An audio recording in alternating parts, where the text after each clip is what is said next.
Welcome back, guys. Another video on our page JavaScript. Okay, we will continue our learning journey with JavaScript. Okay, now we learn together what does it mean anonymous function. Let's start together. Okay, this is our visual code and this is our index.js. Always I try to make some comments in order to more and more clarification. Okay, the first comments will be anonymous function, like so. Okay, now if you want, we can create our function. Okay, like so. Within the function, we can make some console log, and you're right. For example, hello from anonymous function if you want. Okay, like so. It's so simple. Then we can make the call if you want. Okay. The idea of anonymous function is having a name, but we can store it on an object. Okay.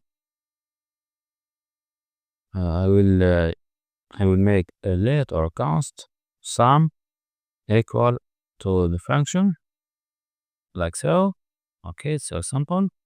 Then if you want, we can call using this variable, like so. We call it outside, like so. Good job. And then it's executed successfully. Hello from anonymous function on the console. Okay. Now if you want, you can add also some parameters to the function. Parameter 1. Okay.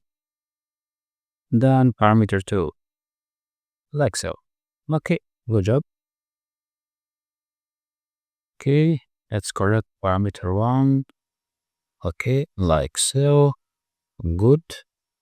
If you want, we can add a default value, or if you can pass first of all on the message. Okay. They are undefined because they are missing on the call here. Okay.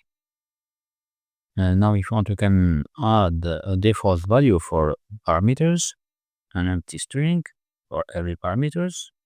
Okay. Good job. Now if you want, we can pass those parameters to the call function. First of all, 20 are string. Secondly, 30 are string. Okay, good job. Hello from our assumption. 20 and 30. Good job. It's executed successfully. Okay. As I said, the idea of anonymous function is having a name, but we can store it on an object. Okay, I hope that you love this video.